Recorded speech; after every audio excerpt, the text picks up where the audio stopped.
You're 3 weeks from the finish line. The project is nearly done. The promotion is within reach.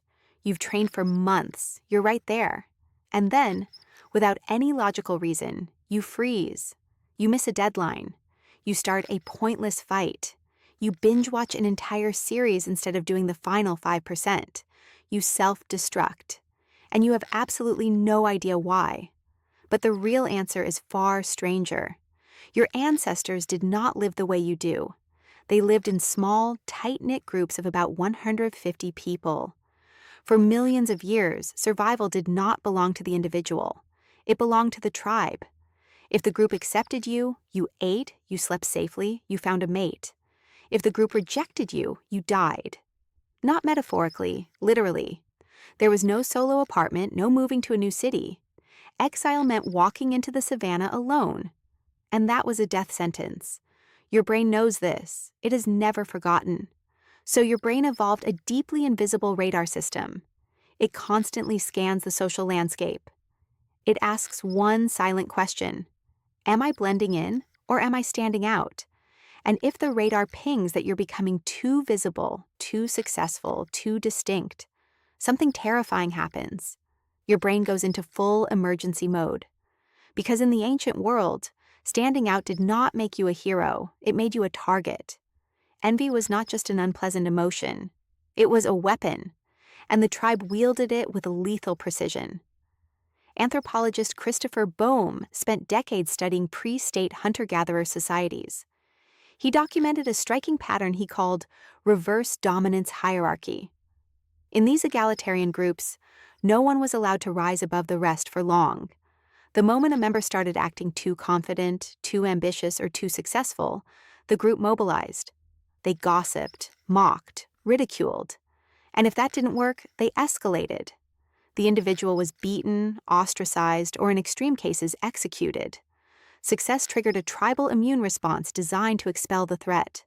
So early humans developed a subconscious failsafe. Whenever they got too close to the edge of standing out, their own mind would hit the brakes before the tribe had to. And that ancient braking system is still inside you. In the 1970s, psychologist Martina Horner discovered something unsettling. She asked college students to write endings to a story about a top medical student. The results were shocking, again and again, especially among women. The stories ended with disaster, isolation, and punishment. The successful student was rejected, miserable, alone. Horner called it fear of success. These students were not afraid of failing. They were afraid of what success would cost, and they had no conscious idea they were betraying an ancient template. Their brains were still running Stone Age software, quietly equating achievement with social death. Then, in 1978, researchers Berglas and Jones ran an experiment that exposed the machinery behind this fear. They gave participants a set of problems and then praised them, telling them they had performed brilliantly. Afterwards, the participants were given a choice. Before the next round of tests, take a drug that would enhance performance, or take one that would impair it. Logically, the choice should have been obvious, but the people who had been praised the most were significantly more likely to choose the impairing drug. They created an obstacle for themselves. Why? Because if they failed next time, they could blame the drug instead of their ability. But beneath that, a deeper force was at work. The praise had elevated them. It had placed a target on their back, and the ancient brain, sensing danger, pulled the emergency brake. Self-sabotage in that moment felt safer than success. This is the hidden mechanism. When you approach a major life goal, your amygdala, the brain's fear center, doesn't just worry about failure. It simulates the social fallout of winning. It imagines friends growing distant. It pictures strangers envying you, resenting you, plotting against you. It sees the tribe gathering with spears. The spotlight, to your ancient wiring, is not a place of honor. It is a place of deadly exposure. So your brain floods your body with cortisol, the same hormone it releases when you're being chased by a predator. Your prefrontal cortex, the rational part of you, goes dim. You become impulsive. You make foolish mistakes. You walk away. And all the while, you think you're just lazy or undisciplined. But you are not. You are obeying a command that kept your ancestors alive for 2 million years. You are pulling back from the hilltop because somewhere deep inside you, the hilltop looks like a cliff. Here is the terrifying twist.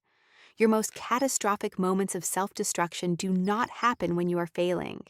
They happen when you are winning, right before the book deal, right before the proposal, right before the final game. Because the danger, to your ancient brain, is not the goal itself. The danger is the attention. And this is not just a vague instinct.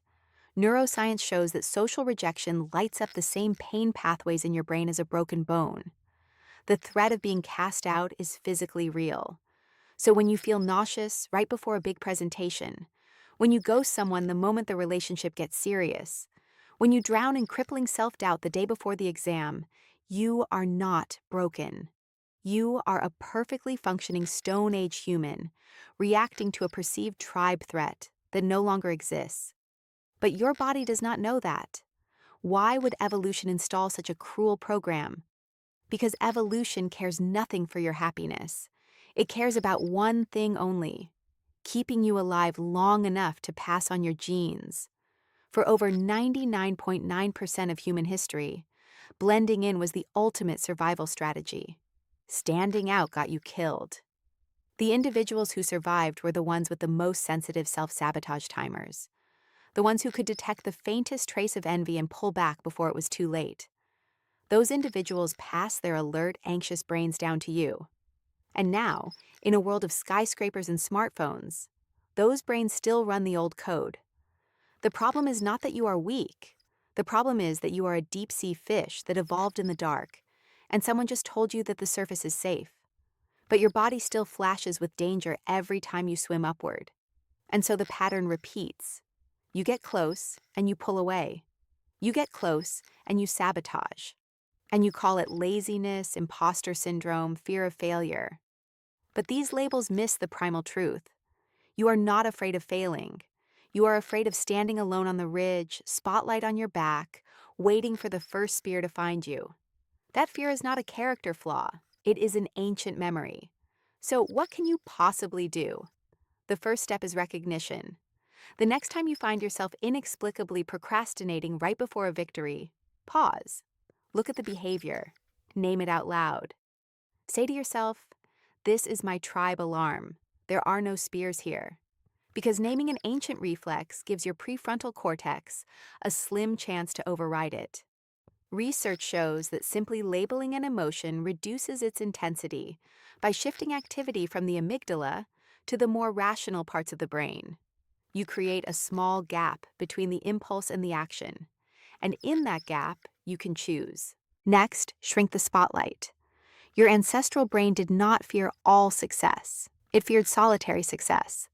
The hunter who brought a feast back to share was celebrated. The one who kept it to himself was watched. So reframe your goal. Do not picture yourself standing on a podium alone, exposed to the winds. Picture yourself sitting around the fire, offering something valuable to the people you care about. When your success appears communal, your brain's threat detection loosens. Tell others about your journey. Let them in. Make your win a group win, even symbolically. Quietly prove to your ancient wiring that you are not separating from the tribe. You are strengthening it. Finally, understand this. The fear will not vanish. It will always be there. It will always rise when you get close to a major achievement. That pullback, that sudden urge to escape, is not a signal to stop forever. It is just your million-year-old brain checking to see if the coast is clear. It is asking, is it safe to be seen? The answer, more often than not, is yes. So take the next step, and then the one after that. You will slowly begin to rewire the association. You will teach your brain that standing tall does not end in a fall. It ends in something your ancestors desperately needed and rarely allowed themselves: a full and unapologetic expression of what you can do. So the next time you are 3 weeks from everything you ever wanted, and the sabotage whispers in your ear, remember this: it is not weakness. It is not a flaw. It is your oldest survival instinct, trying to protect you from spears that no longer fly. You are just a person on a hill, alone only in your mind. And the only danger left is the ancient echo inside you, shouting that success is unsafe. But the echo is just an echo. You can walk through it. You were always meant to.